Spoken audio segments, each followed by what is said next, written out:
자, 강의를 시작하도록 하겠습니다.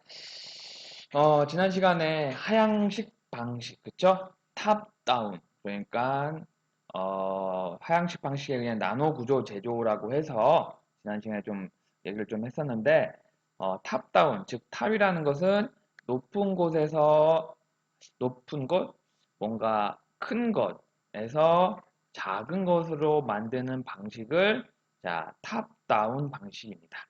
알겠죠?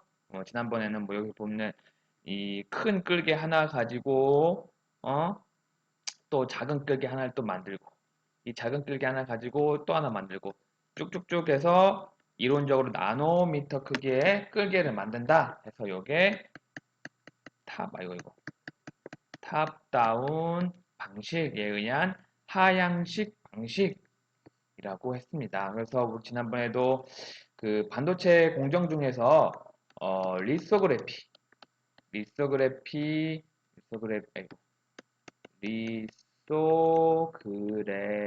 리소그래피라는 공정이 있는데, 요거는 이 웨이퍼, 그쵸? 웨이퍼 위에 그 어떤 그러니까 깎일 수 있는 물질을 도포한 다음에 이 위에다가 이렇게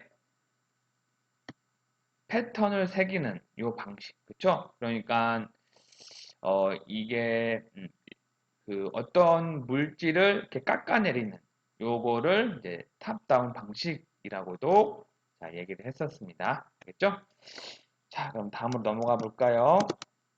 자, 그래서 지난번에도 여기까지 얘기를 한 것 같아요. 그렇죠? 이 반도체 리서그라피로 방식이라는 것이 탑다운 방식이라서 이런 나노 트랜지스터를 만들 수 있다. 그죠? 어떤 물체를 깎아서 이런 나노 구조, 즉 작은 나노 구조, 나노미터, 즉 10-9승미터에 해당되는 아주 작은 나노 구조체를 만들 수 있다라고 지난번에 얘기를 했습니다. 자, 그 다음에는 상향식 방식이에요. 상향식 방식이 뭐냐? 영어로는 바텀업이잖아요. 밑에서 위로. 그렇죠? 밑이 바텀. 그렇죠? 바텀업이잖아요. 그렇죠? 아래에서 위로 가는 방식. 그렇죠? 그 뭐예요? 이런 작은 물질을 가지고 어떤 물질을 만드는 거를 상향식 방식이라고 하면 되겠습니다. 그래서 이 상향식 방식에 의한 나노구조 제조에서 하나의 예를 들면 이런 증착법이라는 게 있어요. 증착법.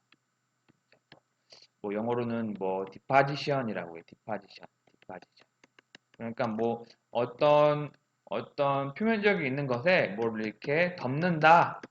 요 덮는 방법이 하나는 물리적 증착법이라는 게 있고 하나는 화학적 증착법이라는 게 있는 거예요.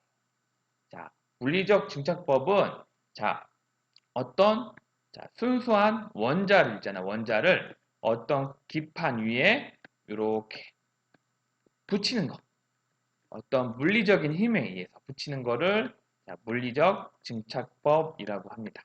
뭐 물리적 힘이라고 하면 여기에 뭐 어떤 원자라고 했을 때 기판과의 어떤 상호작용이 인력이 증가했다고 하면 기판이 원자를 끌어들일 수 있다고 생각되겠죠? 그래서 어떤 기판 위에 이렇게 원자들을 이렇게 도포해 나가는 이 방법, 즉 이거를 물리적 증착이라고 한다. 즉 영어로 physical deposition이라고 영어를 좀 잘 써줘야겠어요. 그죠? 한글은 아마 이게 대충 알아들을 수 있을 것 같은데 영어로 하면 스펠링을 좀 잘 못 쓰면 학생들이 좀 잘못 알 수도 있고 physical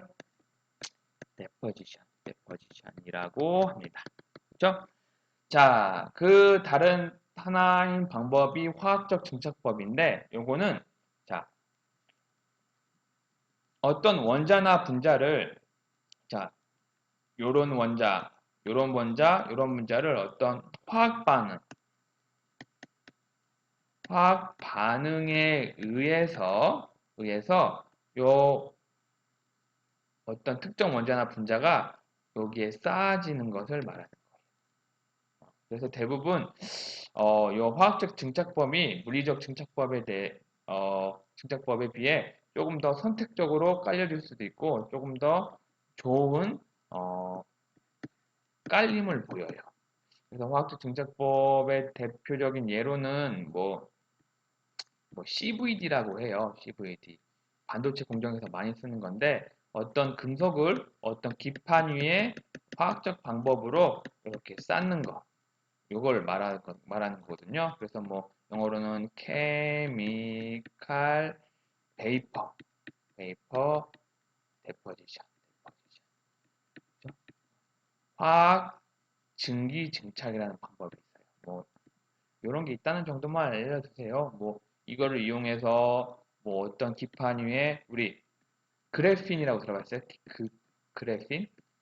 흑연이 우리 흑연 탄소로 되어 있잖아요. 이게 얇은 판상이 이렇게 쌓여 있는 그런 구조라고 했잖아요. 그렇죠? 근데 요 하나를 그래핀이라고 해요. 그래핀. 그죠? 이 그래핀을 어떤 표면에 이렇게 만들 때도 이 CVD라는 거를 이용해서 하거든요. 뭐 이건 어려운 내용이긴 한데 그냥 이렇게 하면 조금 이쪽에 관심 있는 학생들이 좀 더 재밌게 듣지 않을까라는 좀 생각이 들어서 얘기를 했습니다. 알겠죠? 뭐 이 과목이 문과 학생들도 많이 듣는 거라서 그래도 조금 듣는 수업이긴 하지만이라도 그래도 이렇게 좀 약간 조금 자세하게 얘기를 하면 우리 학생들 좀 재밌어 하지 않을까? 라는 좀 들어서 네, 이렇게 얘기를 해봤습니다. 자, 그래서 이런 물리적 증착법과 자, 화학적 증착법 이 두 가지가 자, 어떤 다층, 그렇죠? 다층이라는 게 층이 이렇게 많다는 거 아니에요, 그렇죠? 뭐 이렇게 많을 수도 있고 이렇게 많을 수도 있고, 그렇죠? 다층 방막 구조를 갖는 어떤 나노 구조를 물을 만든다. 즉 표면 코팅, 그렇죠? 표면 코팅, 그렇죠? 표면 코팅이나 광소자의 제작에 자, 활용된다. 뭐 빛을 내는 소자, 빛을 내는 디바이스, 빛을 내는 장치 정도라고 생각을 하면 되겠습니다. 알겠죠? 자, 그 다음 넘어갑시다. 자, 그래서 이 물리적인 직접적인 방법으로 자, 적외선 필터를 만들 수가 있어요. 이렇게 필터라고 합니다. 필터. 내가 이런 걸 본 게 아니라 책에 나와 있어서 이런 필터로 이 물리적 증척 방법으로 적외선 필터를 만들다고 해요. 그래서 근데 이런 물리적인 증착법이나 화학적인 이 증착법이 단순히 2차원적인 구조, 그러니까 뭐 X축, Y축, 여기서 이런 2차원적인 구조, 층상 구조만 만드는 데 적합한데 복잡한 구조 같은 거에서는 이런 게 쓰일 수가 없어요. 알겠죠? 그래서 우리 이제 과학자들이 고안해낸 게 자, 그 3차원적인 나노 구조도 그런 증착 같은 방식으로 만들 수 있는 어떤 거를 또 자, 개발을 했는데 우리 예전에 광학 현미경 즉 주사 터미널 현미경 공부했었잖아요. 그쵸? 요거는 자, 어떤 요 탐칩, 그쵸? 탐칩이랑 밑에 있는 어떤 기판의 원자와 그쵸? 뭐 탐지 끝하고 여기 기판 밑에 있는 뭐 기판, 뭐 시편이라고 해요. 시편 사이에 그 원자 간의 전류를 측정해서 그거를 이미지화해서 우리가 이렇게 광학 현미경 이미지를 볼 수 있다고 했잖아요. 근데 요 이런 원리를 역으로 해서 어떤 작은 크기의 3차원 형상을 만들 수가 있습니다. 알겠죠?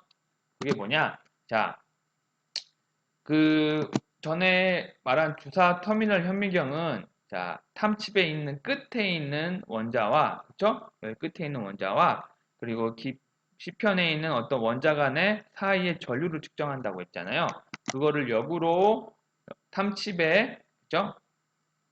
탐칩에 어떤 전류를 흘려주게 되면 이 탐칩에 있는 이 원자가 어떤 우리가 원하는 곳에 딱 떨어지게, 그죠? 떨어지게 만들어서 뭐 어떤 구조를 이렇게 만들 수도 있겠죠? 뭐 이렇게 구조 이런 구조도, 그죠? 이게 요게 뚝뚝 이렇게 떨어져서, 그죠?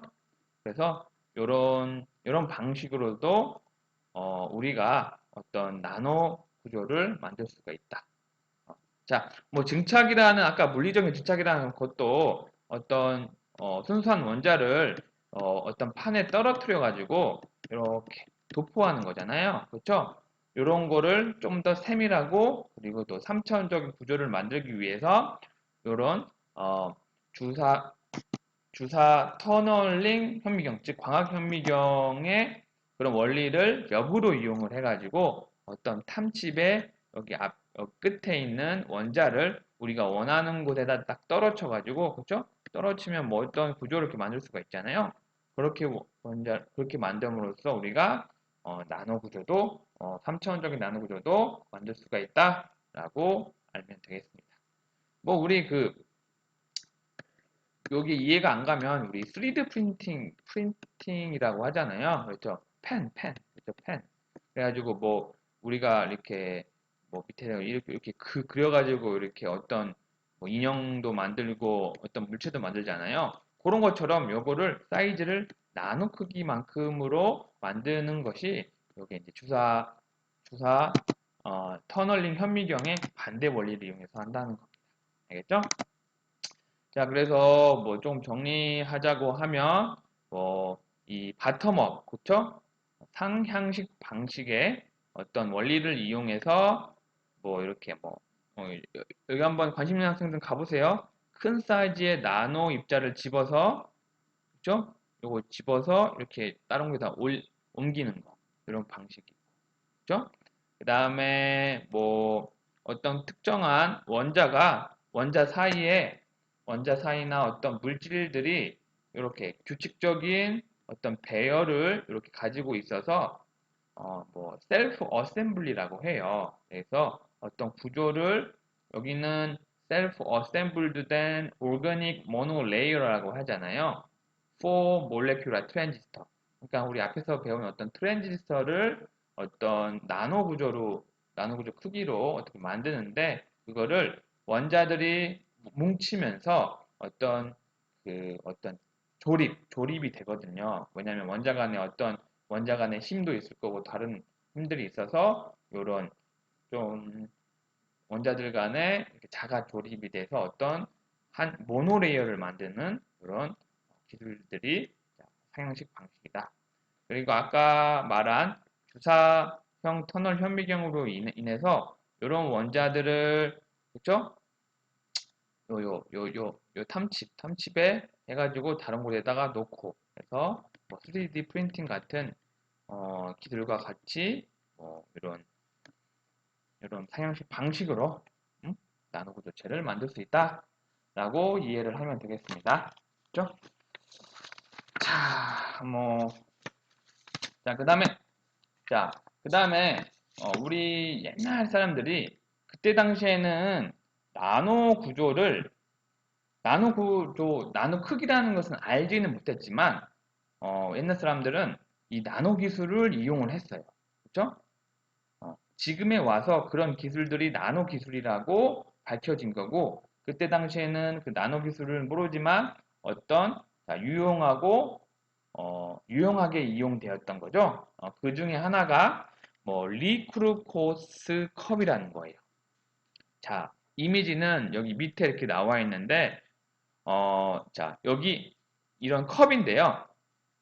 요 안쪽에 있잖아요. 요 안쪽에 아니다. 컵 외부에 이렇게 빛을 이렇게 쪼이잖아요. 그러면 얘가 녹색으로 이렇게 변해요. 그리고 요 안에 있잖아요. 컵 안에다가 자, 빛을 쪼이면 붉은색으로 변해요. 자, 이 이유는 뭐냐? 자, 이것도 나노 기술을 이용한 건데, 자, 요 컵은 유리잔이에요. 근데 이 유리, 이 유리잔이잖아요. 그러면 요 유리를 만들 때 이 유리 속에 어떤 나노미터 크기의 금입자들이 자, 이렇게 분산되어 있어요. 분산되어 있다는 게 섞이지는 않지만 어떤 이 재질 안에 이렇게 어떻게 불규칙적인 아니고 어떻게 이렇게 섞여 있는 상태를 말하는 거예요. 알겠죠? 그랬더니 여기 외부에서 입사되거나 안에서의 입사되면, 그렇죠? 어떤 파장에 따라 요 금입자들이 자, 어떤 빛을 흡수하고 어떤 빛을 또 발산하고, 어? 그렇게 하면서 투과와 반사에 따라서 이 색깔이 이렇게 다르게 보이는 겁니다. 자, 어, 굉장히 자, 신기하죠? 그래서 뭐 어떤 물질이 나노 크기로 작아지면 어떤 그 원래에 있는 크기보다도 어떤 특정한 성질을 보인다고 했잖아요. 그 중에 하나가 요 금입자들이 어떻게 외부에서 빛을 이렇게 뭐 어떤 각도로 주거나 안에서 하면 뭐 각도가 다르고 뭐 투과와 반사가 달라질 거 아니에요. 그래서 이런 빛의 특성이 나타난다라고 알고 있으면 되겠습니다. 그래서 뭐 여기 뭐 스테인드 글라스에도 뭐 유사한 것들이 적용된다고 합니다. 자, 그 다음에는 자, 옛사람들이 이용한 나노 기술 중에는 자, 또 뭐냐? 자, 마야 블루 염료라는 게 있어요. 마야 블루 염료, 즉, 자, 여기 밑에 있는 요 그림들이 있는데, 자, 한 8세기경에 마야 시대의 조각품들이 있는데, 여기 이런 블루, 파란색들의 이 염료가 있잖아요. 근데 이런 염료들이, 자, 색도 바라지 않고, 자, 8세기경이면 진짜 굉장히 오래된 것들이잖아요. 근데 지금까지, 자, 색도 이렇게 바라지도 않고, 그리고 그죠? 엑시드, 산이잖아요. 산이면 엄청나게 그 물질을 부식시키잖아요. 근데 그런데도 안정적이었어요. 그 이유가 뭐냐라고 했더니 이 과학자들이 이제 요것들을 좀 연구해 본 거예요. 그랬더니 뭐냐?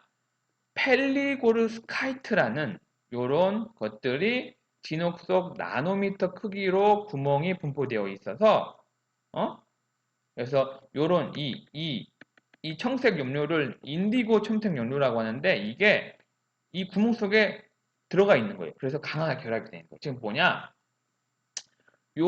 요거를 그쵸? 좀 확대해 보면 어떤 나노 크기의 구멍이 송송송송 뚫려 있는 거예요. 송송송송송송 뚫려 있어요.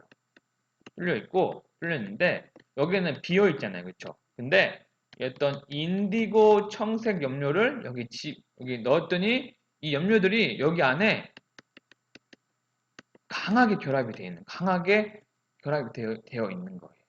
그래서 뭐 산으로 해도 요거를 뭐 바래지도 않고 이렇게 하는 겁니다. 즉 나노미터 크기의 구멍들 때문에 이렇게 신기한 형상이 나타난다라는 것을 자, 알고 있으면 되겠죠? 자, 굉장히 신기하잖아요. 근데 진짜 이런 기술들이 이 진짜 8세기라면 엄청 오래전인데 이 마야 시대 이 사람들은 이게 나노 기술이다라고 생각해서 한 게 아니라 진짜 그렇죠. 어떻게 했는지 진짜 신기하잖아요. 그렇죠. 자, 그래서 엄청 우리 우리 조상들이 아니라 진짜 옛날 사람들이 진짜 지혜가 자, 그게 진짜 엄청 우리가 진짜 본받아야 할 것 같지 않나라는 생각이 듭니다. 그렇죠? 이제 와서 이런 기술들을 보고 발견하고 밝힐 수가 있었던 거예요. 그렇죠? 근데 그런 것들을 옛날 사람들은 직접 이렇게 했던 거지. 우리 실생활에 응용했던 거지. 그렇죠? 굉장히 자, 신기하고 흥미롭네요. 그렇죠? 자, 그 다음에 또 하나 말할 게 있는 자, 숯 있잖아요. 숯 있잖아요. 아이고. 숯. 그죠? 숯이 알 사람들은 알겠지만 뭔가 냄새를 제거해주는, 그쵸? 그런 역할도 하고, 또 습기를 제거해준다고 하잖아요. 그쵸? 그런 것도 다 나노 기술이 있었던 거예요. 뭐냐? 숯에도, 숯죠, 뭐죠? 이게 숯이잖아요. 숯에도 이런 다공성 이 구멍들이 굉장히 많은 거예요. 여기에 나노 크기예요, 나노 크기. 우리 눈에는 안 보이잖아요. 그쵸? 그쵸? 그런 것들 때문에 자, 이렇게 뭐 냄새를 제거하고, 그쵸? 그 다음에 뭐 습기도 막, 이렇게, 얘가 머금었다가 또 내뱉고, 그죠? 가습기 역할을 한다고 했잖아요. 그죠? 이런 나노 구멍이 있기 때문이에요. 자, 교과서의 내용을 좀 보면, 자, 수는 탄소, 그죠? 탄소 C, 카본이라고 했죠? 카본, 카본, 그죠? 카본으로 구성된 다공성 물질이에요. 그죠? 그래서 약 1 마이크로미터, 1 마이크로미터, 1 마이크로미터면, 자, 10의 마이너스 6승미터예요. 굉장히 작은 크기죠? 미터 두께로 된 스펀지 같은 골격 사이에 직경이 약 2에서 5 마이크로미터 정도인 빈 공간이 있다. 아, 내가 잘못 말했네요. 뭐 나노 기술이긴 하지만 뭐 나노 크기는 아니지만 그죠? 일단 마이크로 정도의 크기가 이렇게 다공성 빈 공간이 있다. 그래서 이 참나무 요 1g에는 자 300제곱미터 정도의 표면적을 가진대요. 그러니까 이 1g의 참나무솥이 이렇게 생겼다고 하면 여기에 구멍이 막 많잖아요. 그럼 구멍 안에도 어떤 면적이 있을 거 아니에요. 그렇죠? 구멍이 많기 때문에 이런 면적이 증가할 거 아니에요. 그렇죠? 자, 구멍이 얼마나 많으면 참나무섬 1g 안에 300제곱미터의 표면적을 가지는 거예요. 자, 요거를 우리가 상상을 어떻게 해보냐면 한 변의 길이가 그렇죠? 4cm인 직육 면체 속에 요 안에 우리가 상암 월드컵 경기장 알죠? 그렇죠? 그 축구장이 여기 안에 들어가 있는 거예요. 굉장히 그렇죠? 표면적이 엄청 큰 거죠. 그래서 이렇게 표면적이 크기 때문에 작은 기공들 그러니까 기공이라고 하면 요 공간들을 말하는 거예요. 그렇죠? 기체가 이렇게 드나들 수 있는 공간. 그 작은 기공을 많이 가진 수순, 자 수분, 먼지를 자 이렇게 흡착하는 성질이 뛰어나서 제습, 자 보습제 이렇게 필터로 이렇게 많이 활용이 되는 겁니다. 알겠죠? 자, 그 다음에 넘어갑시다. 그럼 넘어갑시다. 자, 그래서 우리 또 이 숯도 우리나라 그 해인사 가면 알죠? 팔만대장경. 그것도 이 팔만대장경이라는 것이 어떤 목재 판에 이게 한문으로 이렇게 글씨를 새긴 거잖아요. 근데 이게 엄청나게 오래됐는데도 얘가 썩지를 않아. 보존돼. 그 이유가 뭐냐? 연구자들이 연구를 했는데 여기에 숯이 있었대요. 숯이. 그쵸? 숯이. 숯이 있기 때문에 여기에 어떤 오염물질을 빨아들이고 습기도 빨아들이고 얘가 여기 있는 습도 조절이 된 거예요. 그쵸? 그쵸? 우리 옛날 이 팔만대장을 제작했을 때 자, 우리 선조들의 지혜가 얼마나 진짜 대단한지 모르겠죠? 이때 숯이라는 것을 넣어서 이 팔만대장경을 오래 보존하는 자, 그런 지혜들이 진짜 본받을 점인 것 같습니다. 그렇죠? 자, 그리고 또 하나 뭐냐면 자, 요즘에 반도체가 진짜 호황이죠. 그래서 요 반도체 안에 팹이라고 해요. 팹. 반도체 팹. 팹은 패브리케이션이라고 해서 반도체를 만드는 공장이에요. 공장은 다 이렇게 생겼어요. 근데 이 공장 안이 굉장히 청정 분위기예요. 즉 뭐냐? 미세먼지, 어떤 오염물질이 없고 굉장히 깨끗해요. 굉장히 깨끗해. 그래서 요 굉장히 만들려면 어떤 첨단 필터가 있어야겠죠. 그래서 거기에도 어떤 나노 기술을 가지고 있는 어떤 첨단 필터를 이용해서 이 클린룸의 공기를 정화를 시키는 거예요. 알겠죠? 그래서 이런 반도체 공정에서도 이런 나노 기술이 들어가서 클린룸을 만들어서 왜 이 클린룸이 필요하냐면 반도체는 굉장히 작잖아요. 그렇죠? 근데 이 반도체를 이렇게 만드는 과정 중에서 먼지 하나 딱 들어가잖아요. 그러면 이 반도체의 성능이 안 나오고 이게 불량품이 되는 거예요. 그래서 이 반도체 공장 안, 즉 클린룸 안에는 이렇게 엄청나게 미세먼지가 거의 없는 청정 공기를 만들어야 되는 겁니다. 알겠죠? 자, 이렇게 시간이 좀 돼서 잠깐 끊고 가도록 하겠습니다.